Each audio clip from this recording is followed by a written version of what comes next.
Merhabalar efendim, kanalıma hoş geldiniz. Kadınlar boşalmayla ilgili dünyaya geldiklerinde içgüdüsel bir yetenekle mi dünyaya geliyorlar yoksa bunu sonradan öğreniyorlar?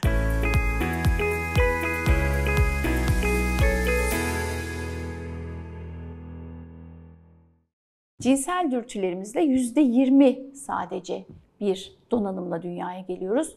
%80'ini deneyimleyerek öğreniyoruz. Her kadın boşalma yeteneğine yani orgazm olma yeteneğine sahip.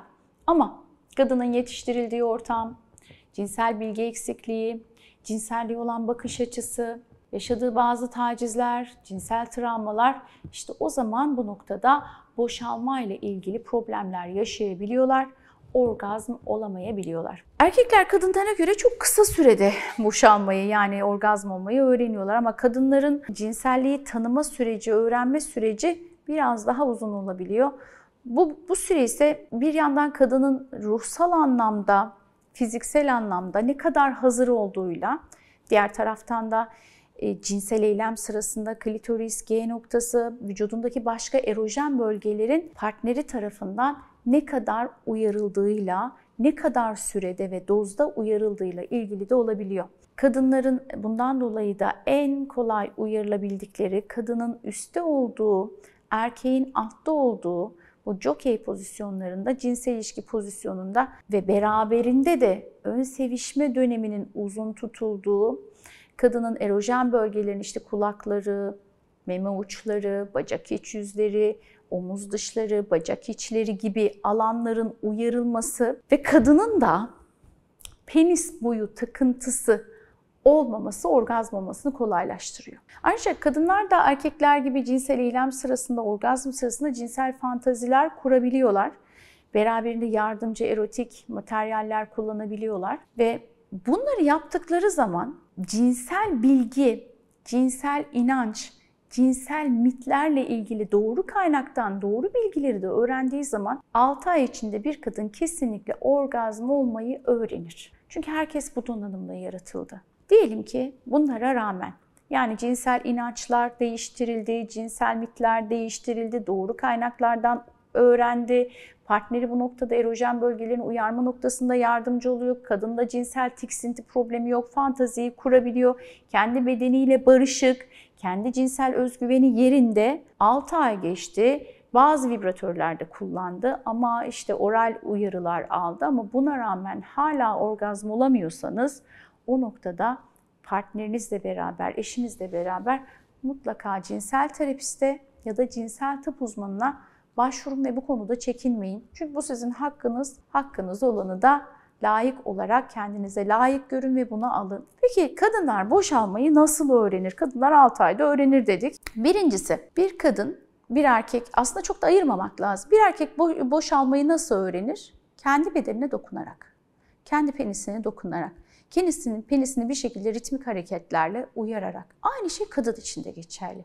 Kadın da ilk olarak orgazm olmayı kendi kendine yaptığı mastürbasyonla öğreniyor. Burada kız mastürbasyonu, kadın mastürbasyonu diye iki farklı kavramdan bahsedeceğim. Kız mastürbasyonunda vajinaya bir şey sokmak yoktur. Kadın mastürbasyonunda vajina içine de uyarı verilebilir. Kız mastürbasyonu daha önce cinsel deneyim yapmamış kişilerin yaptığı mastürbasyondur. Mastürbasyon yaptıkça kadının beyindeki o genitosensöriyel alanı büyüyecek. Beyinle genital bölgelerin arasındaki sinir yolakları aktifleşecek ve klitoris daha hassas hale gelecek.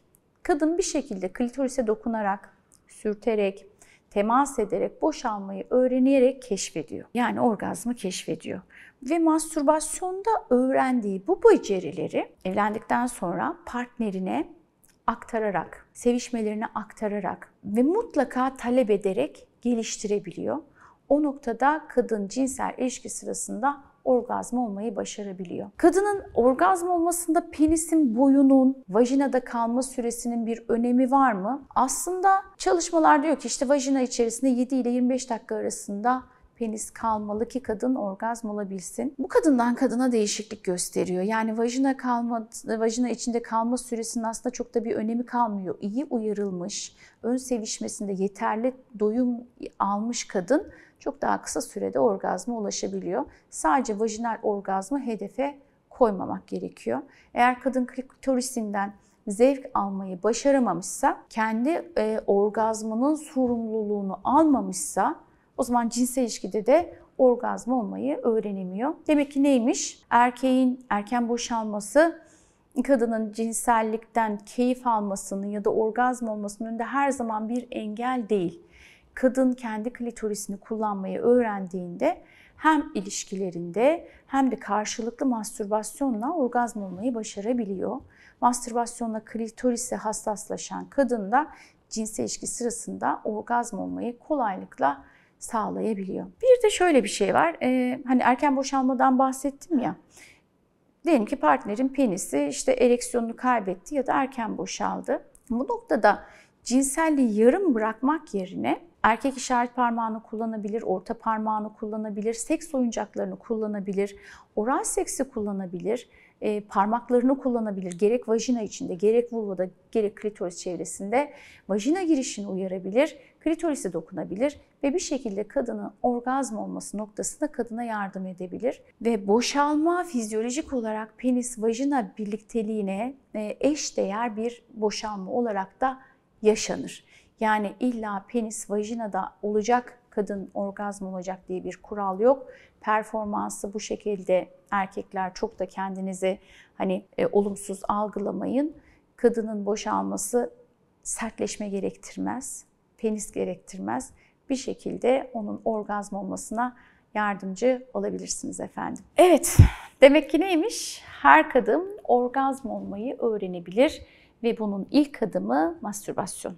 Mastürbasyonda hassaslaşan klitorisi ve genital öğrendiği becerileri partner ilişkilerine aktararak, buna açık ve net bir dille partnerine ifade ederek, erojen bölgeleri uyarılarak, ön sevişmeye önem verilerek, illaki penis vajina birlikteliği olmadan da kadın fizyolojik olarak orgazmını yaşayabilir. Yeter ki istesin, kendini layık görsün ve bu işi vazife gibi yapmasın efendim. Mutlu, keyifli, huzurlu, sağlıklı bir cinsel yaşam diliyorum efendim.